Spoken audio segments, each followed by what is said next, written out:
Hi, my name is Chanele and I will be doing training in relation to child protection today. So I have my 8 learners from Studio 64 and we are going to be participating in some training in regards to identifying children at risk. Hi, this is Chanel's training session. I am the mentor here, and here are the guests here. And Chanel is presenting. Here you go. So can you get me the screen, Megan? Yes. Oh, yeah, you're just in it. Okay. Yeah. It might be better if you come and sit up here because then you're socially distancing a bit better. Okay, and Dasha, do you have me in the screen? You are in the screen. Okay, awesome. Okay, so thank you very much everyone for coming today to my training session. As you know, I am conducting some trainings based upon my TAE that I'm doing, Certificate for and Training and Assessment. So this is one of the sessions that I need to do, and I've chosen child protection as the session that I'm going to conduct with you all. Child protection is quite a long unit, so it's only a very small snippet of it, but there is still a lot of content to get through, so I will be talking about a lot of information. The second session that we do next week, whether or not you guys would like to participate in that, has got a lot more activity-based things that are happening within it, but there's a lot of content to get through in the beginning. Alright, so first of all, before we commence, I'm just going to go through a bit of housekeeping. So, the duration of this training, as I said, is a 40-minute training session. If you do need to use the toilets, you're all very familiar, but there's stuff that I do need to kind of just let you know as part of a training session. So the toilets are just down the hall. I have conducted a risk assessment prior to this training just to make sure that I'm looking after the duty of care of myself and you guys as well. So to make sure that the wires and things are out of the way and socially distance you guys as much as possible. But I also wanted to bribe you with pizza. So you've got your masks down, so just remember to pop them back up when you've finished eating, please. So I just want to just say a few words about consideration to your fellow learners as well. So if you do have your mobile phones on you, if you could just turn them on to silent, please. Just out of consideration for your fellow learners. There is opportunities for discussion because I believe that that's a really great way to learn through being involved in the learning process. And I have allowed some time for discussion, but like I said, there's quite a bit of content. So it's a very important topic, that's why I chose this one. And I feel that you can never kind of have enough training in child protection in the industry that we work in. There might be some questions that come up that I don't know all the answers, so I might not be able to answer a question for you, but I will make a note of it and I'll make sure that I get back to you for some questions that you have in regards to any child protection at all. Okay, so that's the housekeeping. So I'm going to go through a little bit of the introduction of this training now.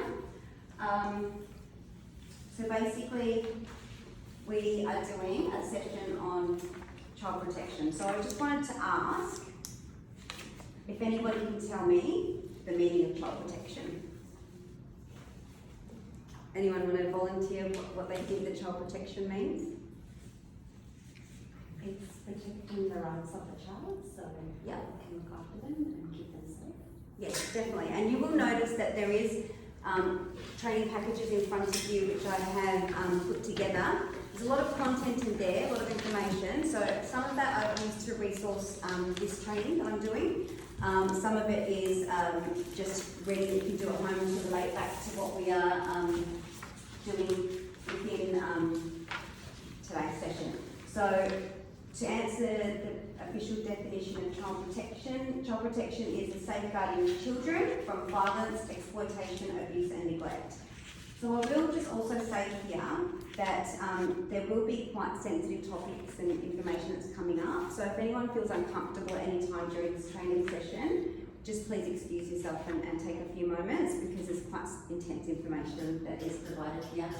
And so I will just go on to talk about facts and statistics. I don't know why this, just have to excuse me for a second because this is my first time with PowerPoint, so it's just playing up a little bit, so excuse me. I wanted to just explain that child protection is the safeguarding of children from violence, exploitation and abuse. The reason why I chose this topic, like I said, is because I think it's a very important one due to our duty of care and the fact that we are advocates for our children that we care for every day. I have included in the packs the UN Convention of Rights, because that's Donna, you're correct in what you're saying, is the rights of children, and there is a copy of that there for you to have a look at. That's also displayed throughout the centre, as you know. So, all right, so we're going to talk about some statistics now.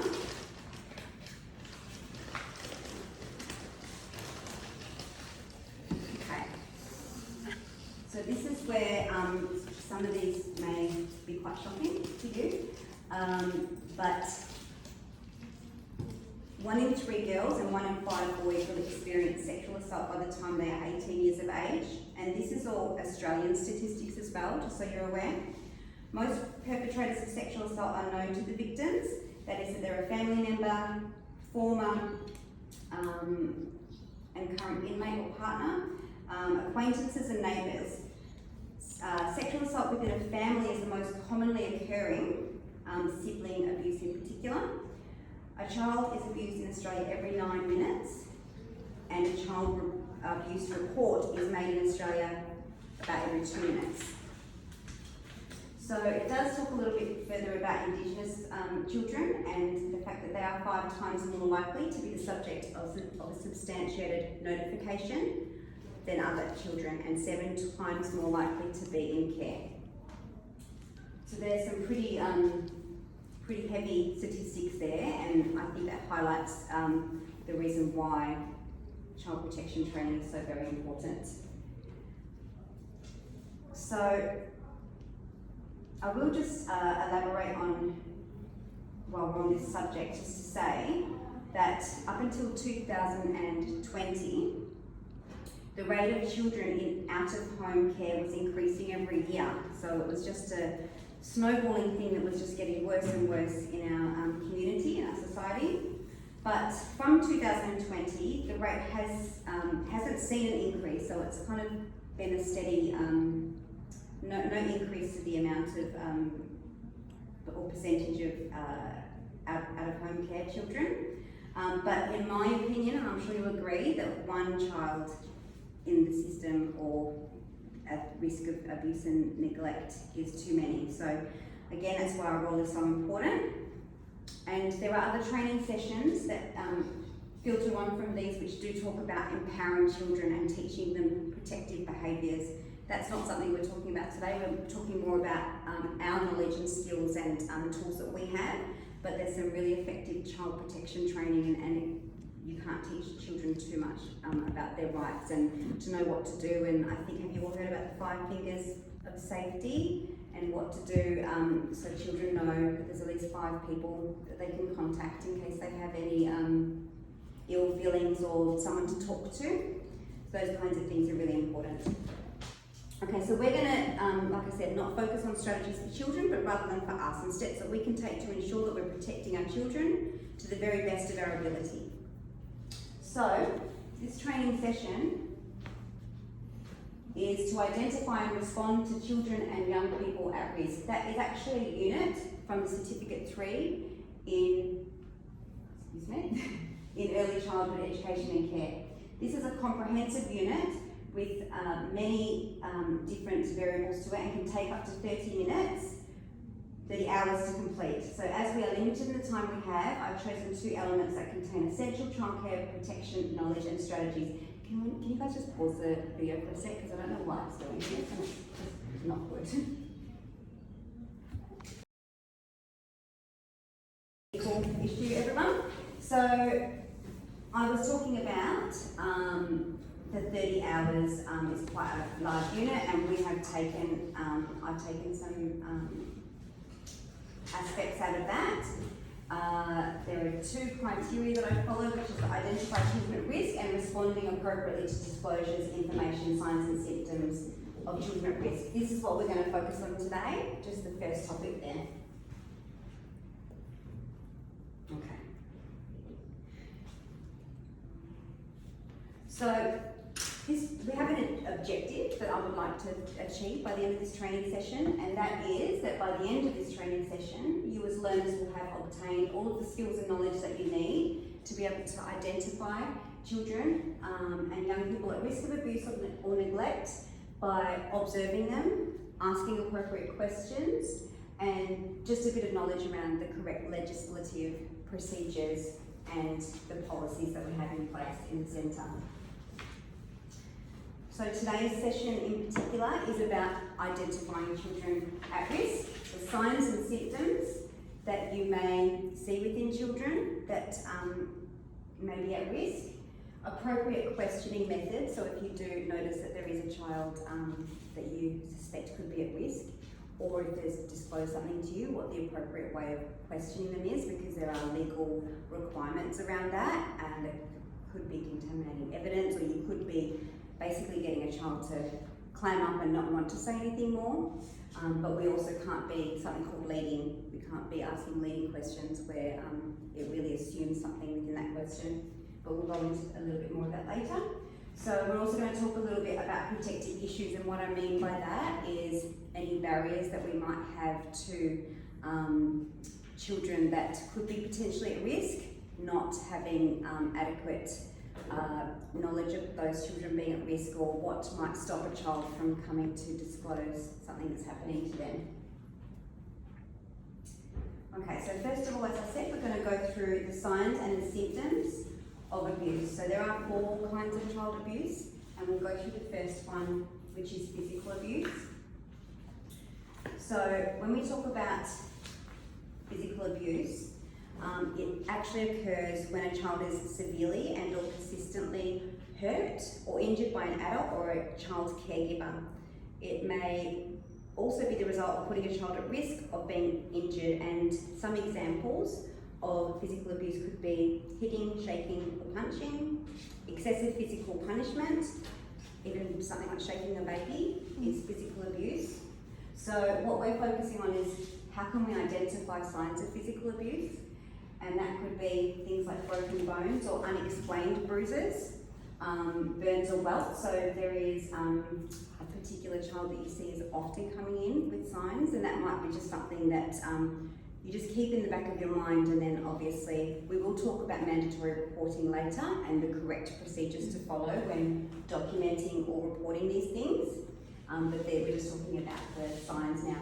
I did also want to just add, while I'm on this subject, that when there's opportunities for discussion within today's training, and it's very helpful to talk about experiences that we've all had in this industry, definitely, but we have to, of course, make sure that we're maintaining confidentiality. So whether it be within this centre or any other centre, if you want to talk about experiences that you've had to help us understand in this training, make sure that you're not disclosing names or places that you worked for that, okay? Okay, so another possible sign is if the child is unable to explain an injury or the explanation is vague, if a child's constantly dehydrated or if there's poison that happens, if you see that a child is unusually frightened of particular people, if there's often they're covering up their limbs, there could be something that is being hidden over there, or when you feel that there is a delay that parents have in getting appropriate medical assistance for their children. That really covers possible signs, and then of course there's more, but that's some of the main physical abuse signs. So the next sign of physical abuse is sexual abuse. And that occurs when a child is exposed to or involved in sexual activity that's inappropriate to the child's age and developmental level. It includes circumstances where the child has less power than another person involved and is exploited, or where the child is being bribed, threatened or coerced, or I think you may have heard of the term groomed, is a term kind of in line with that. It also includes situations where there is a significant difference between the developmental maturity level of the child and another person involved. So some examples are letting a child watch or read pornography, and the internet is something that people may kind of not be aware that is such an involved tool in potential sexual abuse. But let's talk about possible signs of sexual abuse. So if the child acts in a sexualised way that is inappropriate to his or her age, if the child creates stories, poems or artwork about abuse, has pain, bleeding or swelling in his or her genital area, starts doing things that they've grown out of, such as crying a lot, or bedwetting, or anything that kind of is showing a bit of trauma, or if they suddenly start having nightmares or unexplained fears as well. So this one is all kinds of abuse, of course, are terrible things that happen, but this one is quite concerning in the sense that it's a serious topic that has to kind of be, there needs to be more of an awareness of it, and we have to protect our children through their knowledge of what is right and wrong and what is their rights with their own body. So. Okay, next I'm going to talk about emotional abuse. So that occurs when an adult harms a child's development repeatedly by treating and speaking to them in ways that damage their ability to express their feelings. So some examples of that are if a child's constantly being put down. So this kind of abuse is quite a common thing, and people might not even be aware that they are exposing their child to potential abuse. If they're humiliating or shaming them, not showing them love, always being ignored, or exposing the child to family and domestic violence. If there's threats of abuse or bullying a child, or threats to loved ones, property and pets. So that is some items that are examples of emotional abuse. So some signs of that you might view in children could be the child's very shy, fearful or afraid of doing something wrong, if they display extremes of behaviour, so if they're being very aggressive, or if they're quite the opposite and just being very shy and reserved. If they're not able to express joy or happiness, if they're often showing that they're anxious, if they feel worthless about life and themselves, or if you find that their emotional development is delayed. So next is quite a heavy topic, I know, but it's really important for us to understand these different types of abuse. So next I'm going to talk to you about neglect. So that's when a child, and again this one in my time in childcare, have seen this as one of the most common forms of abuse that we observe in childcare centres, and where we have the ability to intervene. And when we do that, we just need to make sure, of course, we're following the correct protocols, but that's when we can really step in and make potential difference in a child's life that otherwise would have been subject to this neglect. So some examples, so it's when a child doesn't receive adequate food or shelter or treatment, supervision, care, or basically being nurtured. So it could be something as simple as leaving a child alone at home. So sometimes it's just parents not even knowing, the right from wrong there. Not allowing the child to attend school, if they have infections because of poor hygiene, and if they don't get emotional or emotional support, which is much like the last type of abuse that we were talking about as well, and if they're not getting medical help when they require it. So some signs to look out for with children undergoing potential neglect is untreated sores, severe nappy rash, body odour, serious accidents, if you find that they're hungry often or tired, they've got a low self-esteem, or when a baby's not thriving basically and meeting their developmental norms. So something I think that's important to mention here is that with children showing any of these signs, it's most often than not, it's that there are things like this, like a child's hungry, that doesn't mean that they're being neglected and some kind of abuse is happening, or if a child has a bruise. We have children all day, every day in childcare with abuse. This is just for us to be aware, and if something is a recurring thing, that's when it sparks red flags for us. These things being present in children is not necessarily a sign of abuse, but it's just something, awareness, that it's often common things that you see in these different types of abuse. So now questions. So I've been talking a lot, and I'm going to get you guys a little bit involved now. So can anyone tell me how they feel might be an appropriate way to communicate with the child if they begin the process of disclosing anyone.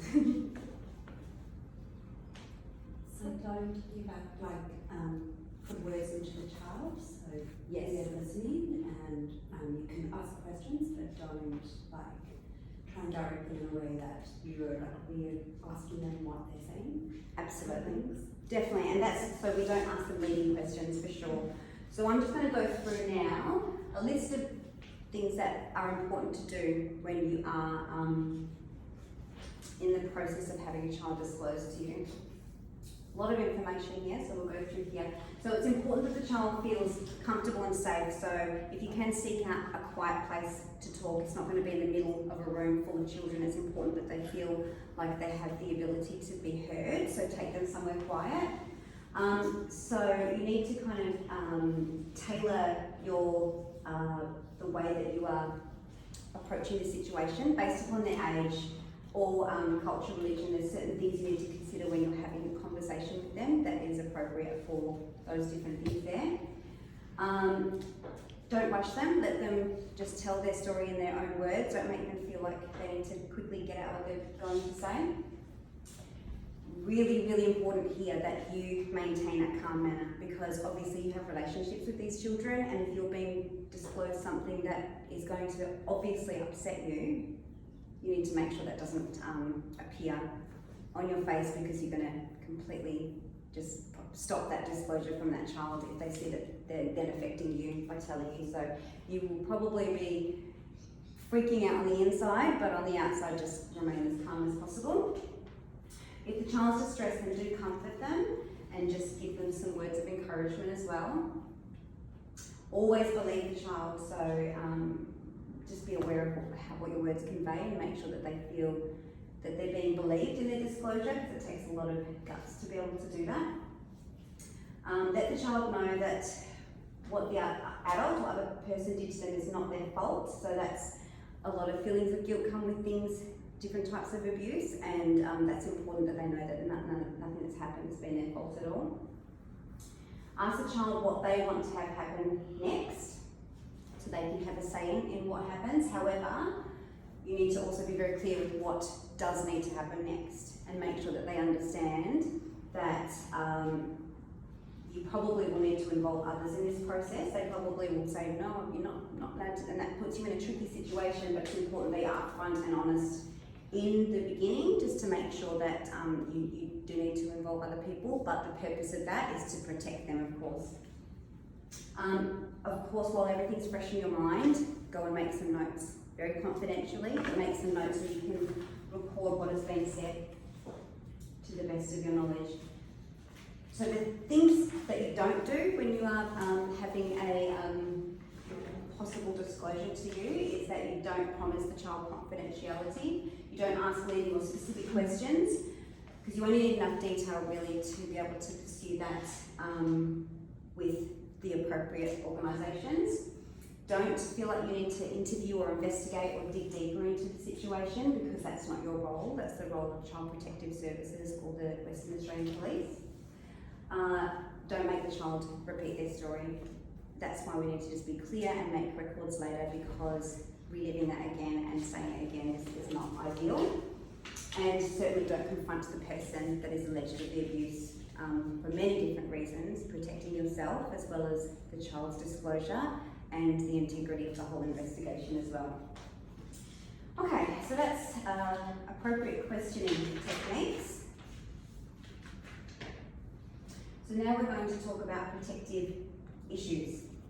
And what I mean by that is barriers to disclosing. So when there is a child that is potentially undergoing some kind of abuse, there's often barriers to why that disclosure might not happen, or why that's not communicated, and why has this been going on for 4 years in the child's life and we're only finding out later. There's lots of reasons why that could happen. So often the abuser is someone that's known to the child and they have that relationship already, and then there's that loyalty that they're feeling to them, which will be a very confusing concept for the child. The child is trapped into an ongoing process of abuse. So like I said, often when there is abusive relationships, they're ones that have gone on for some time.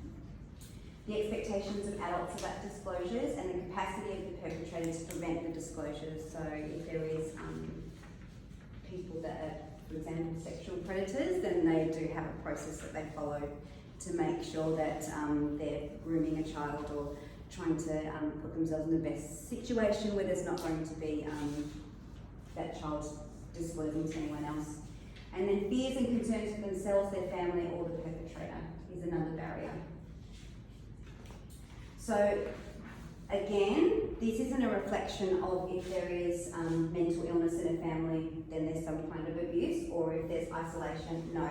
But this is something that's common in types of abuse that we see as common links that happen. So often in cases of abuse, there's alcohol or drugs involved, or there's family violence, which hence there would be physical abuse, emotional abuse, neglect that comes from that.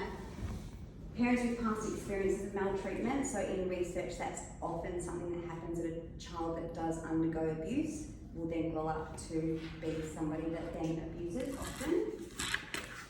Social isolation and parental, physical and intellectual disability. So, I just want to do a little time check. So there is lots of content there that we've talked about, but I want to just talk about a few other things that I will go through with you now. So in your packs you'll find the UN rights of the child. So, how's the time check? Okay, excellent. So in there you'll find the US rights of the child. So what I'd like you to do, and I hope, I can see that most people have pens. I wasn't organised with handing pens out, I'm sorry, but does anybody need a pen? I should have a couple in my bag or some highlighters. Yes, sorry. This is the pleasure of doing these learnings, so you know what to write that down on my feedback form.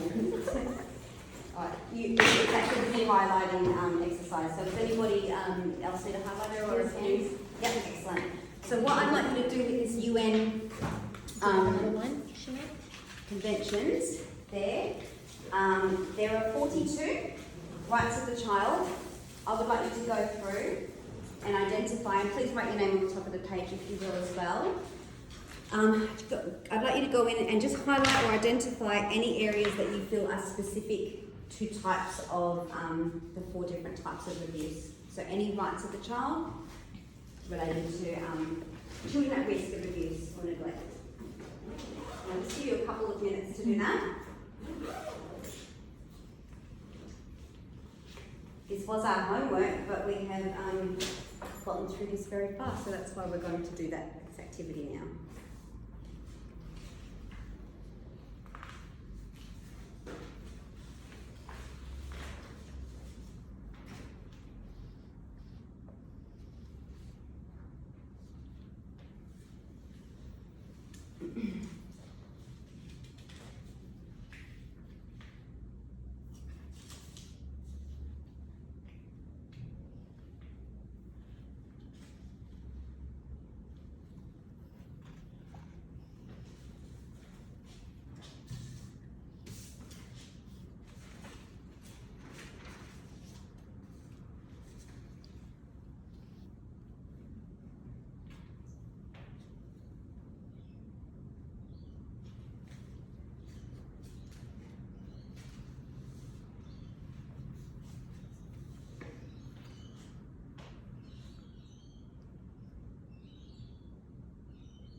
While you're just finishing that off, I will also just let you know that I'm going to email you a link to our mandatory reporting training. Now that's a training session that is part of your induction process here, and we do like you to update it every 12 months, but I think it's just very appropriate to what we're training in now. So I'll email you that link so you can conduct that training, which gives you a lot of information about the correct means of mandatory reporting for disclosures or suspicions of abuse.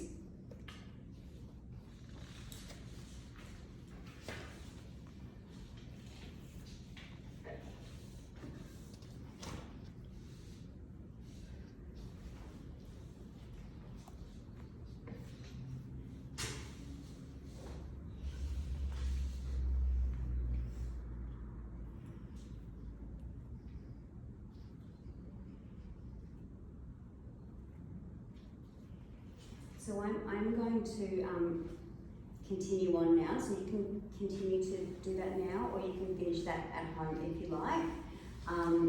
So the homework was that you've now done your homework in class, but also the training that I said that I'm going to email to you. So just would like to just talk about, so there was a lot of information that I gave you today, only a very small snippet of the criteria that's involved in learning about children at risk. But just to summarise, we did talk about the different signs and symptoms. Can anyone tell me how many different types of abuse there are for children? 3, 4. One more? Four. And does anyone just call out what those types of abuse are? Physical abuse, Physical, yes. emotional, Emotional. sexual, and Neglect, correct. Oh, that's Done, good. Micah. Sorry. So we talked about the different types of abuse, but we also talked about what to look out for in children. So that's just to equip you within the childcare setting if there are potential children that are suffering potential abuse, to just make sure that you have that awareness there, and then the next steps will be talked about in further training sessions. We also touched on appropriate questioning techniques and making sure that the questions aren't leading. And can anyone tell me one of the don'ts? What was something, a really important don't in the appropriate questioning techniques? Make sure you don't. So this confidentiality. Correct, Rima. Yeah, so it's important that we don't promise the child it's going to be confidentiality. And anyone can tell me a really important, make sure you do in when you are being disclosed to? Stay calm. Stay calm, yes. Because, yeah, that's something that is definitely, as we're all human, and you know, our reactions inside to something like that is to, you know, be shocked, and just not showing that in your facial expressions is very important to making the child feel comfortable. And then we talked again as well about protective issues and barriers too. So I will, let's check time. So now I'd like to just talk about a little reflection. So if we think again about what the objective is. So the objective of our training today, I'll remind you, is by the end of this session, the learners will have obtained the skills and knowledge to be able to identify children and young people at risk of abuse or neglect by observation and inquiry using the correct legislative and organisational procedures. Now, when I say legislative and organisational procedures, that is part of what the objective is. However, we're going to go into that a little bit more in the next training session in terms of what Studio 64 expects of you in relation to if there is a child that you suspect that is at risk, and also where that sits from a legislative point of view, because of course when we compile our policies and procedures, they're always done with legislative practices at the forefront, and we need to make sure we are complying with what the regulatory body says that we need to comply with. So that's why we make sure that they're in line with the legislative requirements. So can I have some feedback now on how you felt we went with the objective, and how you feel that the training was? There is opportunity for feedback on forms which I'll tell you about, which can be confidential or anonymous or not, but does anyone want to talk about the objective that I had and if you feel that it was achieved today? Yeah? Is there anything different that you, because I know that all of you would have had a lot of professional development in your time, particularly with children. Is there anything different that you kind of learned today that you weren't aware of, or is there any approach that you will take differently, or awareness, or anyone that want to elaborate on that for me? Any particular takeaway that you had from today? I think it's more onto like how to identify the abuses and also things that you need to do and things that you don't need to do mainly, and being aware of how to communicate with the children rather than reacting to the situation and being calm and stuff, like Yes. reassuring and stuff, but yeah. Okay, thank you, Dasha. Great. All right, so I will let you know that the next session that we will be participating in, and I think that it would be worthwhile if you guys are willing to again do the next session. It is a carry-on, so it really connects obviously a lot to this session. So I would recommend that you do attend the next one. We will be talking about responding appropriately to disclosures, which we touched on a little bit today, but we'll talk about that in more depth, and we'll also talk about information and signs and symptoms. We're going to talk about the regulatory requirements in line with that as well, the policies and procedures, and mandatory reporting requirements too. Okay, so I will just let you know now that there are some feedback forms on your desk. I would really appreciate if you could give me some honest feedback, seeing as this is my first major training that I've done, and that will only serve to help me improve in my approach in the future. Thank you. That is the end of the training session, so thank you very much for Micah just after the training, because I just wanted to get a little bit of casual feedback about the training and how you felt that I went with my training session. So if you wouldn't mind just giving me a bit of feedback, please. It was actually good because I feel like it's a refresher for me. It's been so long since I did this topic, because I had an experience with it before my previous job, but it was like 3 years ago, so it's really time for me to like update my information again. Okay. So yeah, it was a good. That's good good. thing. Yeah. Great, I've got a couple of questions. So how did you find the pace and the delivery mode that I used? There was a lot of information, a lot of talking. Yeah. How did you find that? It was alright, yeah, for me it was okay. Yes. For me personally, I would hope to have more discussion because I'm very interested in this topic as well. Yeah, okay. Yeah, so I'm hoping Yes. there will be more discussion, in-depth thing about, Yeah. the neglect and stuff, because I want to be more informed, obviously, in how to spot those things. Yes. Yes. And that's, I guess, all great feedback for me to take on board for when I'm going to be conducting my next training. So on your learner profile, do you know the difference between visual learners and kinetic learners and auditory learners? Yes. Do you know what they Yes, mean? yes. So do you feel like you're very much like a hands-on kind of learner?